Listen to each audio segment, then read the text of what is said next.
Such a wonderful experience yung makapagloob kita doon sa Batu Caves.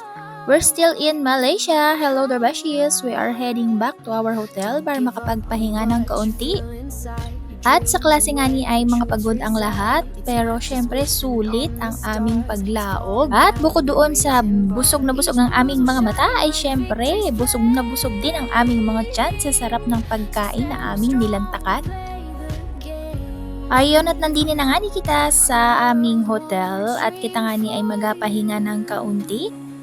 Maya-maya ay magala na naman at syempre ang ating destination naman ay ang Petronas Twin Tower na sikat din sa Kuala Lumpur. And so ayun na nga ni mga beshies, pag-akyat din sa hotel ay hinilot naman ni Ate Raquel si Doña Ems. Pero itong tagahilot ang nakatulog, aray ko. And we're here! This is the Petronas Twin Tower na sikat dito sa Malaysia. Maa-amaze ka talaga mga beshies kapag nakita mo ito ng personal dahil sa libro lamang natin ito nakikita o sa internet. Pero ngayon ay eto na nga ni at abot kamay na natin at tanaw na natin.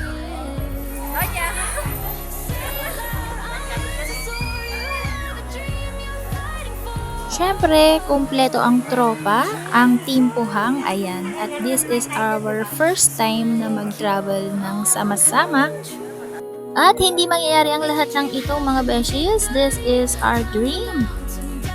Our dream na naging totoo ng dahil sa mag-asawang Basti and Doña Ems. And syempre, super blessed and thankful kami forever sa experience na ito.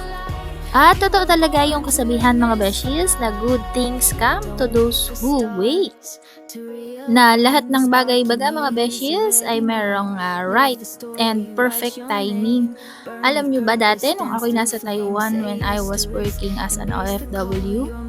Nung umuwi ako ng Pilipinas, once I said to my best kumare, nag-manifest lang naman ako mga beshies. Nasabi ko dati, babalik ako ng ibang bansa pero syempre hindi na para mag-work. Malay natin para pamasyal na and this is it! Nangyari na nga lahat mga beshies yung ating iniisip. Kaya sabi nga ni ay be careful on what you wish for.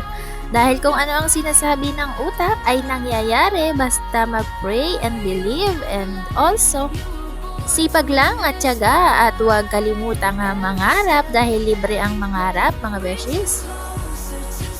At once na nangarap ka mga beshies, lakihan mo na dahil hindi natin alam, malay natin, time will come na magkakatotoo at mangyayari ang ating mga pinapangarap. And by this time, nandini nga ni kami mga beshies sa Saloma Bridge, din sa Kuala Lumpur pa din. Ayan, napakaganda at napaka-amazing. Samot-sari yung mga ilaw na kumikinang at kumukuti-kutitap, ayan na nga ni at nakakamangha lamang dahil napaka-high-tech ng mga pagkakagawa baga ng mga structures dito sa ibang bansa. And all in all mga beshies, I thank God for this wonderful experience together with my friends and also with the team and to our generous sponsor. Bye!